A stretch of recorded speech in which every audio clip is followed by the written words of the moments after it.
있습니다. 오늘 본문의 말씀 사무엘상 2장 18절부터 26절의 말씀을 가지고 신앙이 최고의 유산입니다 라는 제목으로 함께 은혜 나누겠습니다. 믿음이 신앙이 최고의 유산입니다. 워싱턴 어빙이라는 사람이 그런 말을 했습니다. 우리 집이 세상에서 가장 따뜻한 보금자리라는 인상을 자녀들에게 줄 수 있는 부모라면 훌륭한 부모다. 자녀가 자기 집을 안식처로 느끼지 못한다면 그것은 전적으로 부모의 책임이다.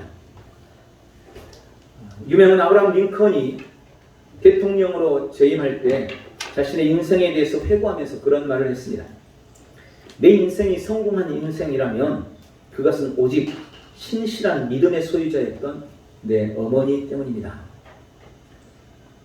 링컨의 어머니는 계모입니다.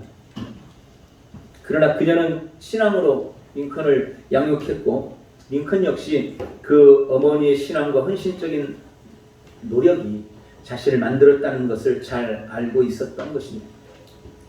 이 세상의 모든 부모들은 다 자식들이 잘 되기를 소망하고 기대합니다.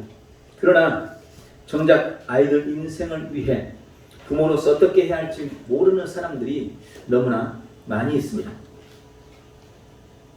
부모의 인생이 자녀의 인생을 만들어가는 겁니다. 그래서 그런 말이 있는 거예요. 문제아는 없다. 다만 문제 부모만 있을 뿐이다. 문제아는 없어요. 다만 문제 부모가 있을 뿐입니다.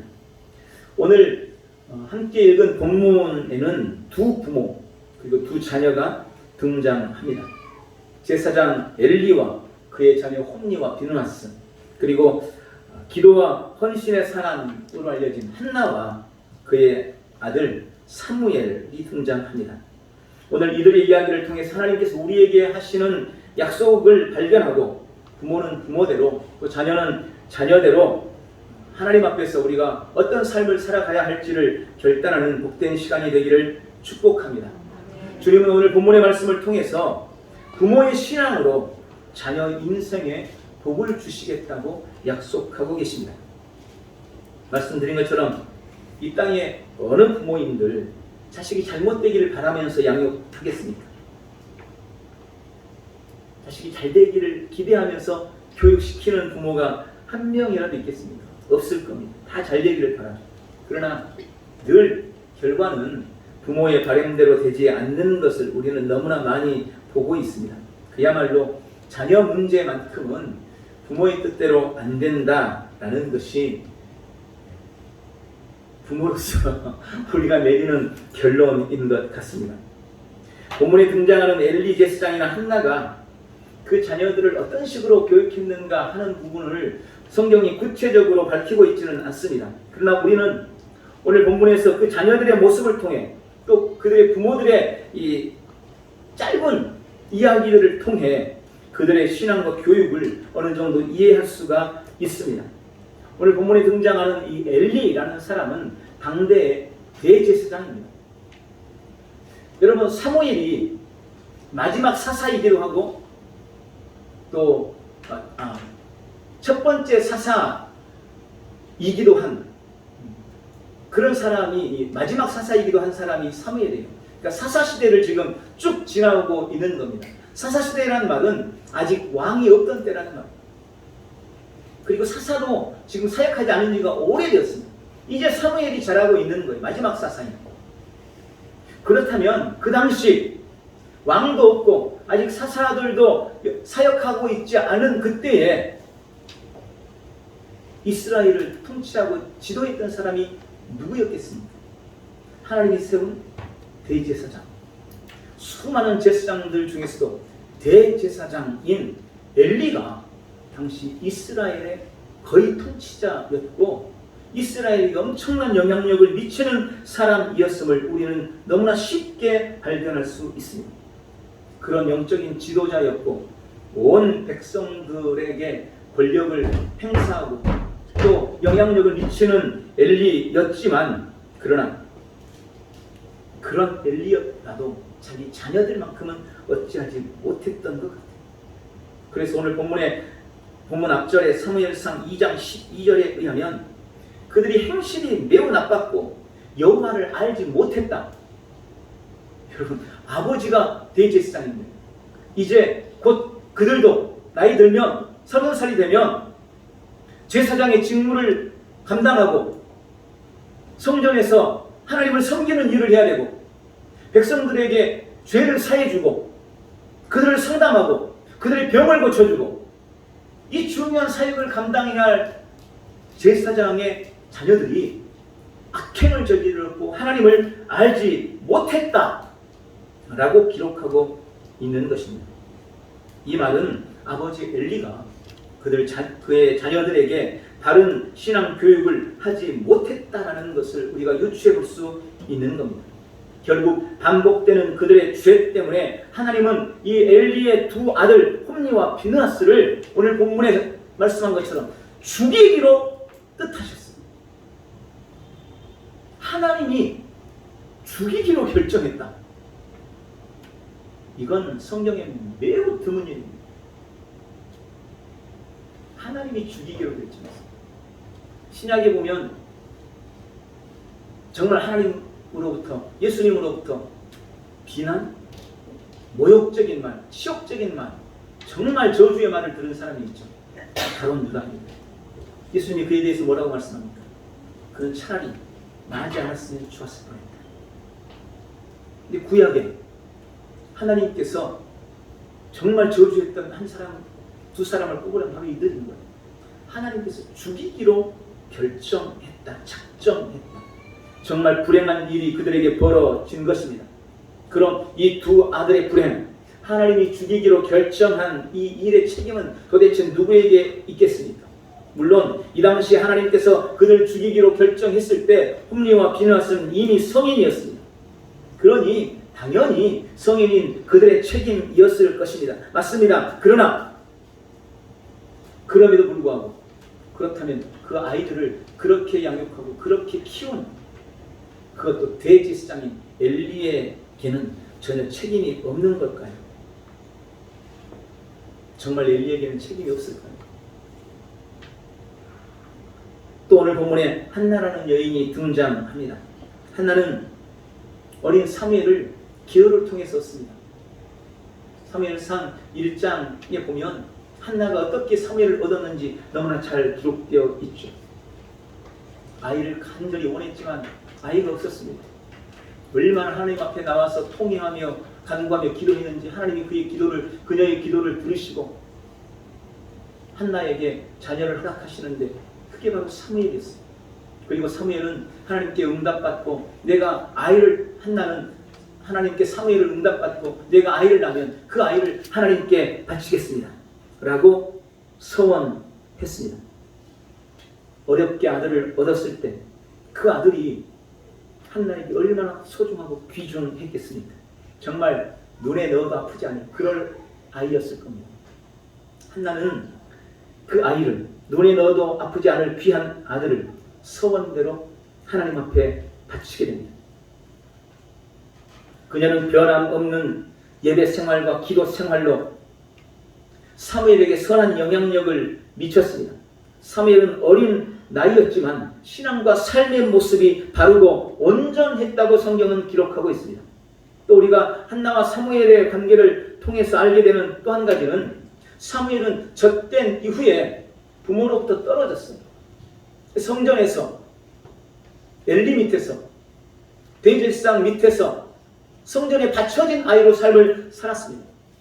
그러면 부모로부터 사무엘이 떨어졌기 때문에 이제 더 이상 부모로서 책임이 없는 겁니까? 하나님께 이미 바쳐졌으니 이제 온전히 하나님 책임이지 부모로서는 책임지지 않아도 됐던 겁니까? 아니었습니다. 사무엘의 어머니 한나는 매해 예배를 드리러 올라갈 때마다 실로의 사무엘을 찾았고 그에게 영향을 미쳤다는 것을 오늘 성경을 통해서 우리는 발견할 수 있습니다. 여러분 꼭 같이 살아야만 영향력을 미치는 것은 아닌 것 같습니다. 애초부터 그렇게 태어난 사람은 아무도 없습니다. 다 자라가면서 누군가에게 영향을 받아 그렇게 된 겁니다. 잘 됐으면 좋은 영향력을 받아서 그렇게 된 거고 못됐으면 나쁜 영향력을 받아서 그렇게 된 것인 것입니다. 다 영향을 받은 거예요. 그리고 그 중에 가장 큰 영향은 누가 뭐라고 해도 부모의 영향력이라는 것을 우리는 결코 부정할 수 없을 것입니다. 엘리의 아들 홈리와 비나스는 그의 아버지가 대제사장이었지만 행실이 악한 자로 하나님께 죽임을 당했고, 사무엘은 어머니 한나와 아버지 엘가나의 좋은 신앙생활로 하나님과 사람들에게 은총을 받았습니다.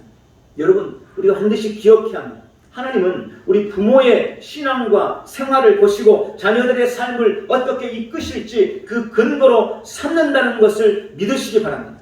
지금 부모된 우리의 삶은 우리 자녀들에게 거울이 됩니다. 행복하고 건강한 신앙생활을 하는 부모는 자녀에게 건강하고 행복한 삶을 열어주는 그런 결과를 가져오는 것입니다.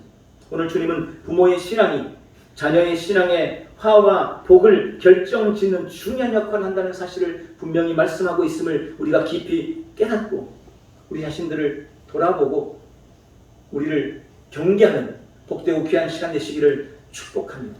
그러므로 우리는 두 번째로 엘리의 길을 걸어서는 안 됩니다. 엘리가 무슨 구체적인 잘못을 했는지 오늘 본문은 구체적으로 기록되어 있지 않습니다. 그의 어떤 부분이 자녀들에게 악한 영향을 주었는지 성경은 명확하게 말씀하고 있지 않습니다. 다만 우리는 엘리 제사장의 이 자녀들의 잘못에 대해 어떤 태도를 취했는지를 우리는 성경을 통해서 발견해 볼 수 있습니다. 본문 12절, 아까 말씀드린 12절에 엘리의 아들들의 구체적인 죄를 성경은 그렇게 기록했습니다. 그들이 하나님의 제사를 멸시했다. 엘리의 두 아들 홈리와 비느하스의 어렸을 때의 잘못이 뭐였느냐? 하나님께 드리는 제사를 멸시했습니다. 지금으로 말하면 예배를 멸시한 겁니다. 그때 그들이 소년이었습니다. 소년이었을 때, 그들이 어렸을 때 이미 그들은 하나님 앞에 제사를 멸시하고 예배를 무시하는 것으로 하나님 앞에 큰 죄를 짓고 있었습니다. 그러나 그에 대한 엘리의 반응이 성경에 전혀 기록되어 있지 않습니다. 그리고 22절에 보니까 이제 엘리가 나이 들었어요. 엘리 제사장이 나이 들어서 이미 늙었어요. 이 말은 무슨 말이에요? 아이들이 이미 성장해서 성인이 됐다는 것입니다. 홈리와 비느하스가 소년 때 제사를 멸시하고 하나님의 예배를 무시했었는데 그 아이들이 이제 다 자라서 성인이 된 겁니다. 그리고 어떤 일이 벌어집니까? 그때까지 이 두 아들의 행악은 계속되고 있었고 점점 더 심해져서 급기야는 이제 회막에서 성전에서 하나님께 제사를 드리는 일을 시중드는 여인들을 강간하고 그들과 동침하는 이런 악행을 저지르게 된 겁니다. 오늘 읽은 본문 23절부터 이 기가 막힌 자식들의 죄에 대한 엘리의 때늦은 책망이 기록되어 있습니다. 성인이 된 아이들이 부모의 말을 듣습니까? 이미 늦은 거죠. 더 이상 아들들은 늙은 아버지의 말을 듣지 않았습니다. 그리고 성경은 그렇게 기록되어 있습니다. 이미 하나님께서 그들을 죽이기로 뜻하셨다. 도대체 어디서부터 무엇으로부터 잘못된 것일까요? 저는 오늘 이 성경을 보면서 엘리의 잘못을 그렇게 묵상하는 거예요. 부모로서 어릴 때부터 그들이 잘못했을 때 징계하지 않았던 것, 이것이 그의 잘못이라고 저는 묵상했습니다. 여러분, 징계라는 말이 우리가 언뜻 듣기에는 좀 어감상으로는 좀 혹독하게 들릴 수 있어요. 그렇게 느껴져요. 그러나 그래서 많은 분들이 자녀들을 징계한다는 말에 거부감을 갖습니다. 요즘에는 꽃으로도 때리지 마라. 꽃 가지고 때리는 것도 용납하지 않는 그런 시대이기 때문에 더 그런지 몰라도 징계라는 말이 좀 거부감을 갖습니다. 그러나 성경은 징계에 대해서 많은 곳에서 말씀하고 계십니다. 여러분, 이 징계라는 의미는 그렇게 정의 내리면 돼요. 잘못에 대해서 책임을 묻는 것. 여러분, 이게 징계입니다. 잘못한 일에 대해서 책임을 묻는 것. 어른이 지는 책임과 아이가 지는 책임이 다르잖아요. 어른은 가서 무슨 죄 지으면 금방 구속돼서 잡혀가요. 근데 아이들은 죄 지어도 안 잡혀가요. 그래서 지금 요즘에 그게 이슈가 되고, 촉법소년, 그죠? 연령을 낮춰야 된다. 지금 이게 이슈가 되고 있는 그런 시대 아닙니까? 아이들이 연약해서 요즘에 그걸 막 이용하는 거예요. 아, 난 촉법소년이기 때문에 죄 져도 못 잡아가.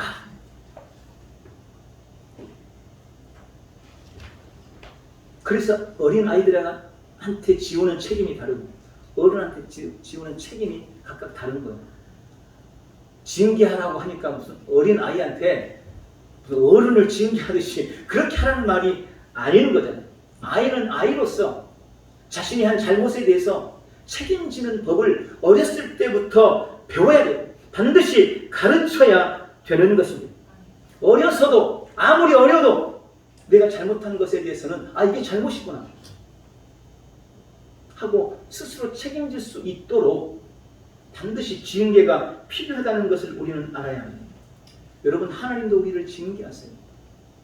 우리는 하나님의 그 징계를 통해서 바른 믿음, 온전한 신앙으로 새로워지고 연단받고 하나님 앞에 자격을 갖추어 나가는 것입니다. 그래서 성경은 심지어 징계가 없는 자녀는 사생자다라고 말씀하시는 겁니다. 물론 자녀에게 징계하는 부모의 마음이 절대 즐거울 리 없습니다. 어떻게 즐거운 마음으로 징계하겠어요? 눈물을 머금고 징계하는 거죠. 그러나 그런 징계가 없다면 아이는 제멋대로 자란 볼품없는 나무가 되고 말 것입니다. 어렸을 때 자를 부분을 잘라주고 펼 부분을 펴주고 그렇게 나무를 잡아야 이 나무가 곧고 바르게 아름답게 성장할 수 있는 거예요. 제멋대로 자라도록 내비두면 이 나무가 곧게 자라지 못해요. 건강하게 자라지 못하는 거예요. 징계는 바로 그런 것입니다. 그렇게 생각해 보시죠. 만약 엘리 제사장이 자기 아이들이 어렸을 때 처음 뭔가 잘못을 알았을 때 그들이 하나님께 제사하는 고기를 성경에 그들이 어렸을 때부터 하나님께 제사하는 고기를 좋은 것만 쏙쏙 빼다가 자기들이 먹었다는 거예요.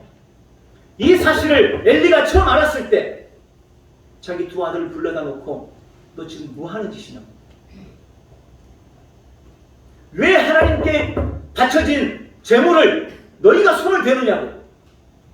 따끔하게 경계를 하고 징계를 하고 매를 들었더라면 과연 이 엘리의 두 아들 호니와 비느하스가 나중에 하나님 앞에 죽이기로 뜻하는 그런 사람이 되었을까요? 어렸을 때 제사를 멸시하는 아들 홈니와 비느하스를 데려다가 아버지가 혼내면서 아니야, 하나님께 제사는 그렇게 하면 안 돼. 온전한 마음으로 해야지. 마음을 심어야지. 정성을 들여야지. 최선을 다해야지. 전심으로 해야지. 하면서 그들의 예배, 그들의 제사를 붙잡아주고 잡아주었더라면 자기 두 자식이, 두 아들이 자기보다 앞서 하나님의 저주로 죽어가는 그런 비참한 결과를 엘리는 피할 수 있었을 것입니다. 그러나 그걸 하지 못합니다. 이제 커서 그들의 잘못을 들었을 때 야, 제발 그러지 마라. 아무리 말한들 그들이 듣지 않았던 우리 성도님들은 이미 그런 생각하실 거예요. 우리 아이들은 이미 다 자라버렸는데 이제 와가지고 엄마 말 듣지도 않는데 어떡하죠? 이미 우리는 늦은 건가요? 그런 마음 가지고 계신 분들도 계실 겁니다. 압니다. 이해합니다. 너무나 안타깝고 아쉬운 일입니다. 그러나 이미 늦은 것 같지만 어쩌면 늦었을지도 모르지만 그럼에도 우리에게는 아직 기회가 있습니다. 그 자식의 죄 때문에 부모가 대신 아파하고 대신 주 앞에 회개하며 눈물 흘리는 것이 부모에게 주어진 책임이며 책무라는 것을 우리가 깨달아야 합니다. 자녀의 이름을 부르며 그들이 잘못한 것을 내 잘못인 양 주님 앞에 처절하게 회개하고 자복하며 자녀의 인생을 주 앞에 맡기는 그 어머니의 눈물, 그 아버지의 눈물, 하나님은 절대 외면치 않으실 것입니다. 그것이 신앙을 가진 부모가 해야 하는 일인 겁니다. 저는 오늘 본문 엘리 제사장과 비견되는 또 한 사람을 구약 성경에서 찾았습니다. 바로 유명한 욥입니다. 욥기서 1장 4절부터 보면 이 욥의 자녀들에 대한 태도를 보여주고 있습니다. 1절 4절부터 그렇게 기록되어 있습니다. 욥의 아들들이 자기 생일에 각각 자기의 집에서 잔치를 베풀고 그의 누이 3명도 청하여 함께 먹고 마시더라. 그들이 차례대로 잔치를 끝내면 욥이 그들을 불러다가 성결하게 하되 아침에 일어나서 그들의 명수대로 번제를 드렸으니 이는 욥이 말하기를 혹시 내 아들들이 죄를 범하여 마음으로 하나님을 욕되게 하였을까 함이라. 욥의 행위가 항상 이러하였더라. 욥에게 10명의 자녀가 있었습니다. 7 아들과 3딸, 이들이 장성했습니다. 그들이 생일을 맞아서 형 집에 함께 모여서 잔치 베풀고 또 둘째 생일날 또 모여서 또 잔치 베풀고 그렇게 생일을 맞아서 잔치가 끝날 때마다 욥은 자식들을 한 명씩 다 불렀습니다. 그리고 그들이 혹시 그런 잔치를 하면서 뭔가 범죄했을까 제사를 드리고 그들의 죄를 사하고 여러분 그 일을 했다는 겁니다. 혹시 그들의 마음으로 하나님을 욕되게 했을까 그들의 행위로 뭔가 하나님을 욕되게 하는 일이 없는지 살피고 그들을 위해서 예배하며 주 앞에 통회했던 욥의 모습을 성경은 기록하고 있습니다. 그게 이 욥의 모습이 믿음을 가진 부모의 옳은 태도인 겁니다. 방종으로 자식들의 잘못을 묵과했던 엘리의 길, 그들의 작은 죄에 아파하지도 회개하게도 하지 않았던 엘리의 길, 그래서 자녀가 주 앞에 폐역한 죄를 지어 하나님이 죽이기로 작정한 이 불행한 엘리의 길을 걷지 않는 우리 모든 성도들이 되시기를 축복합니다. 마지막으로 우리는 신앙의 모범을 보이고 믿음으로 우리 자녀들을 양육해야 합니다. 본문의 어린 사무엘은 그의 아버지와 어머니의 신앙을 보고 자랐습니다. 그의 부모들은 절기마다 예루살렘을 찾아 하나님께 예배했습니다. 특별히 그의 어머니는 기도와 믿음의 헌신을 보였습니다. 그런 부모의 믿음을 보시고 하나님께서는 사무엘에게 남다른 은혜를 부어주십니다. 하나님께 바쳐진 사무엘을 대신해서 오늘 본문에도 그렇게 말씀하시죠. 그 아들을 대신해서 하나님께 바쳐진 아들을 대신해서 3 아들과 2 딸을 주셨습니다. 그에게도 사무엘에게도 그의 부모에게도 하나님께서는 형통함의 축복을 주셨다는 것을 오늘 말씀을 통해서 발견하게 됩니다. 부모가 신앙생활을 잘하면 자녀에게 은혜와 복을 주신다는 것은 신실하신 하나님의 약속입니다. 우리가 잘 아는 지혜의 왕 솔로몬은 하나님께서 은혜로 최고의 부와 권력을 주셔서 그런 은혜로 부와 권력을 가지고 최고의 지혜를 가지고 삶을 살았지만 점점 타락해 갔습니다. 그의 많은 첩들이 들여온 우상들이 하나님의 도성 예루살렘을 더럽혔고 하나님의 백성들을 우상에 빠지게 만들었습니다. 그 일로 하나님이 진노했습니다. 그리고 그에게 큰 벌을 내려서 그의 나라를 쪼개버리려고 작정하셨습니다. 그런데 그렇게 벌하시려고 했던 하나님의 마음이 변했습니다. 하나님의 마음이 바뀌었습니다. 솔로몬에게 내리기로 했던 재앙을 하나님이 거두셨습니다. 그 이유가 바로 솔로몬의 아버지 다윗 때문이라고. 다윗을 위해서라고 성경은 기록하고 있습니다. 열왕기상 11장 11절부터 13절 말씀, 여호와께서 솔로몬에게 말씀하시되 내게 이러한 일이 있었고 또 네가 내 언약과 내가 너에게 명령한 법도를 지키지 아니하였으니 내가 반드시 이 나라를 너에게서 빼앗아 내 신하에게 줄 것이다. 그러나 네 아버지 다윗을 위하여 네 세대에는 일을 행하지 아니하고 네 아들의 손에서 빼앗으리라. 오직 내가 이 나라를 다 빼앗지 않고 내 종 다윗과 내가 택한 예루살렘을 위하여 한 지파는 네 아들에게 주겠다. 여기 하나님께서 두 가지 축복을 주시네요. 솔로몬이 범죄해서 타락했습니다. 도저히 묵과할 수가 없습니다. 왕이잖아요. 많은 왕후를 들이고 정략적으로 결혼했습니다.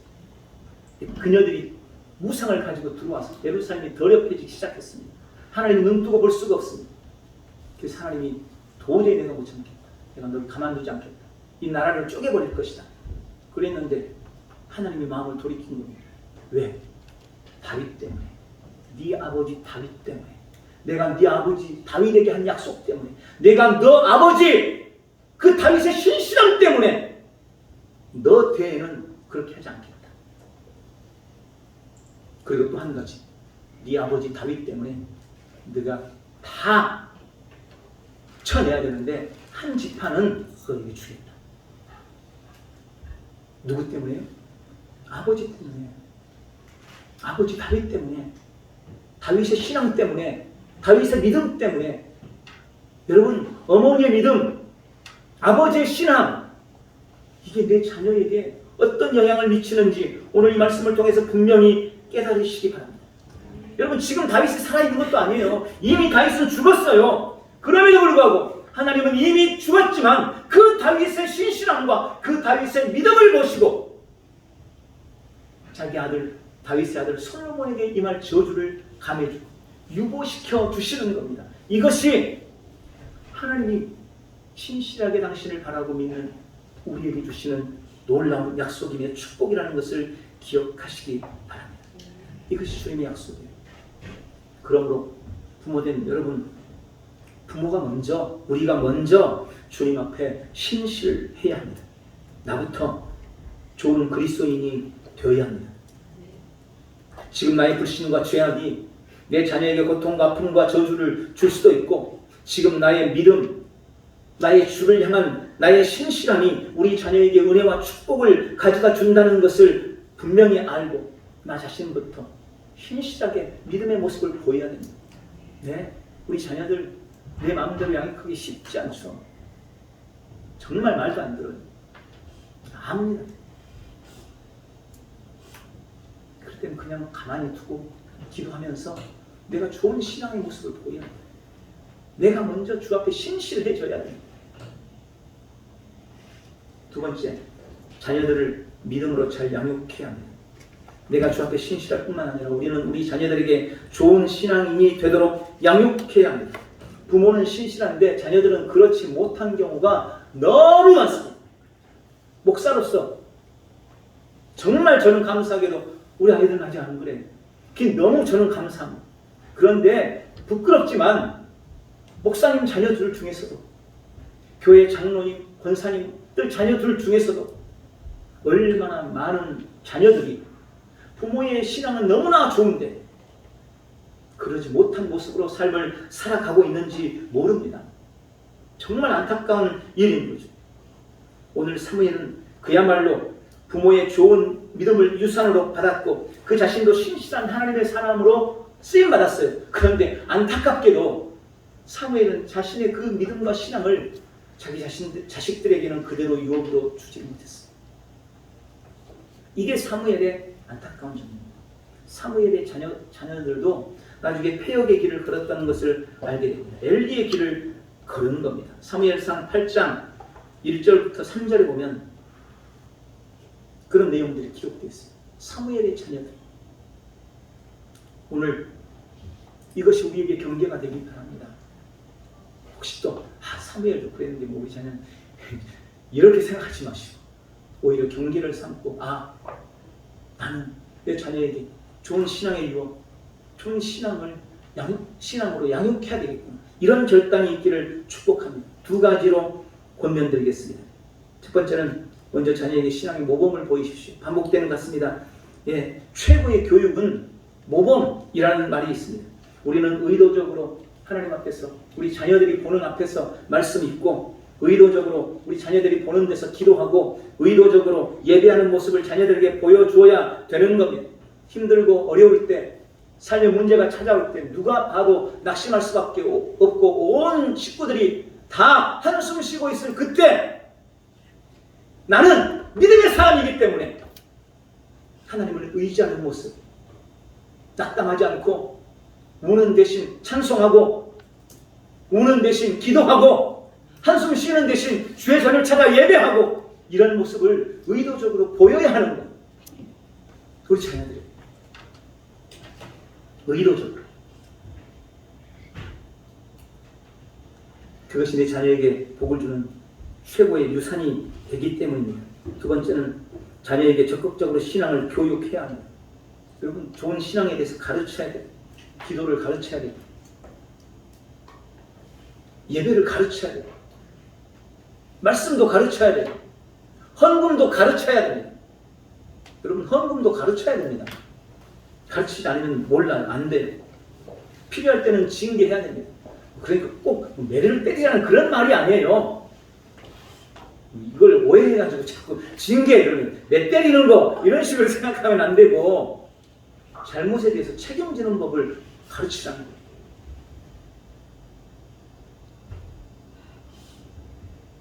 돈보다 신앙이 우선이라는 것 반드시 가르쳐야 됩니다. 믿음으로 우리 자녀들을 잘 양육해서 최고의 유산을 물려주기를 주님의 이름으로 축복합니다. 연세대학교 총장을 역임했던 언젠가 한번 간증했던 것 같아요. 박대선 목사님의 간증을 소개하고 말씀을 맺겠습니다. 박대선 목사님이 연세대 교수로 있을 때 어느 날 새벽에 논문이랑 쓰고 하다가 새벽 1시쯤 돼가지고 강의를 준비하고 논문도 쓰고 이러다가 잠이 잘 안 와서 잠깐 거실로 나오게 됐습니다. 근데 새벽 1시인데 어머니 방에서 뭔 소리가 들리더라고요. 연로하신 어머니 방에서 무슨 소린가? 그리고 어머니 방에 귀를 기울여 들었더니 그 연로하신 어머니가 벌써 잠자리에 드셨던 그 어머니가 새벽 1시에 일어나셔서 자식을 위해서 기도하고 있더랍니다. 눈물을 흘리면서 자식을 위해서 기도하는 그 어머니의 기도 소리를 들었어요. 그 기도에 마음이 울컥해졌습니다. 그러고 앉아있는데 그때 지나간 일들이 머리에 스쳤습니다. 일제시대를 지나고 6.25 사변의 온갖 위기와 위험의 순간들, 9.4.1 생으로 살아왔던 그 모든 시간들이 떠올랐습니다. 그때 하나님께서 그런 음성을 자기에게 주었답니다. 야, 네가 지금까지 살아있는 것, 네가 잘나서 그 모든 어렵고 힘든 시간들을 극복하고 여기까지 온 것이 아니라 네가 잘해서 여기까지 온 게 아니야. 네 어머니의 저 간절한 기도가 오늘 너를 만들었단다. 하나님의 그 음성이 들려왔는데 너무 울컥해서 밤잠을 못 이뤘다. 그리고 그 다음날 아침에 어머니의 손을 붙들고 엄마 이렇게 늦은 시간에까지 아직까지 기도하고 계세요. 그랬더니 어머니가 이건 내가 부모로서 엄마로서 예수 믿는 엄마로서 너에게 해줄 수 있는 최선의 것이다. 그래서 내가 새벽에 1시에 일어나서 2시까지 1시간 동안 자녀를 위해서 기도하는 거다. 너도 네 자녀를 위해서 기도했으면 좋겠다. 이 이야기를 하더라는 겁니다. 여러분 힘들더라도 자식들을 위한 기도의 짐을 벗지 마십시오. 신앙의 본을 보이시고 믿음을 교육하시기 바랍니다. 하나님께서 우리의 신앙을 근거로 우리 자녀들의 삶에 은혜와 축복을 주신다는 오늘 약속의 말씀을 붙들고 주 앞에서 늘 신실한 믿음의 사람들이 다 되시기를 예수님의 이름으로 축복합니다. 기도하겠습니다. 전능하신 하나님, 주 안에서 아름다운 가정을 이루고 또 부모로서의 삶을 살아갈 수 있도록 은혜 베푸셔서 감사합니다. 나의 믿음과 신앙이 자녀의 삶에 미치는 영향력을 오늘 말씀을 통하여 깨닫습니다. 자녀에 대한 부모로서의 책임을 알고 기꺼이 징계할 줄 아는 지혜를 주시옵소서. 자녀를 위해 늘 경계하며 성결에 힘썼던 욥의 길을 따르게 하시고 방종으로 자식들의 잘못을 묵과했던 엘리의 길을 걷지 않도록 은혜 베풀어 주옵소서. 다윗의 믿음으로 솔로몬에게 임할 진노가 유보되었음을 기억합니다. 주님, 최고의 교육이 모범임을 알고 예배와 기도, 헌신의 본이 되는 우리 모든 부모들 다 될 수 있도록 축복하여 주옵소서. 오늘도 능력이 하나님 우리와 함께 하시고 우리의 믿음의 결단과 결심에 성령의 인을 치셔서 복되고 아름다운 가정 이루도록 축복해 주실 줄 믿고 예수님의 이름으로 기도하옵나이다. 아멘. 우리 다 같이 일어나셔서 오늘 말씀을 기억하면서 주 앞에 결단했으면 좋겠습니다. 부모는 부모로서 결단하고 또 자녀는 자녀로서 하나님 앞에 신실한 믿음으로 서기를 위해서 기도하는 귀한 시간 되기를 바랍니다. 주여 한번 부르고 합심해서 하나님 앞에 기도합니다. 주여 할렐루야 할렐루야 할렐루야. 좋으신 아버지 영광과 모든 찬송 받으시옵소서. 능력의 하나님 오늘 신비한 말씀을 마음속에 새기고 아버지 내가 우리 자녀를 믿을 수 있는 것이 무엇인지 다시 한번 깊이 깨닫고 나의 신앙과 나의 믿음이 하나님 아버지 우리 자녀에게 어떤 영향을 미치는 것인지 발견하며 하나님 아버지 엘리의 길을 걷지 않기를 결단하고 욥과 같이 다윗과 같이 하나님 선한 영향을 미치며 하나님의 뜻을 이루는 우리 모든 성공을 받을 수 있도록 도와주시고 축복해 주옵소서. 자녀의 우리는 자녀로서 하나님 아버지 주님 앞에 좋은 신앙을 사는 것을 결단하며 아버지 우리 부모님들의 믿음의 유업을 잘 이루어서 하나님의 뜻을 이루어 나가는 데 부족가 없도록 도와주시고 축복해 주시기를 간절히 바라며 소망합니다. 악한 때를 살아가고 있습니다. 가정이 하나님 무너지고 있습니다. 아버지 이 나라 이 땅 이 민족에 우리 가정들을 우리 주님이 세워 주옵시고 그리스도인으로서 성도의 가정으로서 아름답고 복된 가정들을 이루어 나가는 우리 온 지체들 다되도록 하나님이 도와주시고 역사하여 주시옵소서. 오늘 우리 믿음의 결단과 결심으로 성령을 뭉치시고 아버지 영광을 나타내는 복되고 귀한 지체들 다되도록 축복하옵소서. 할렐루야.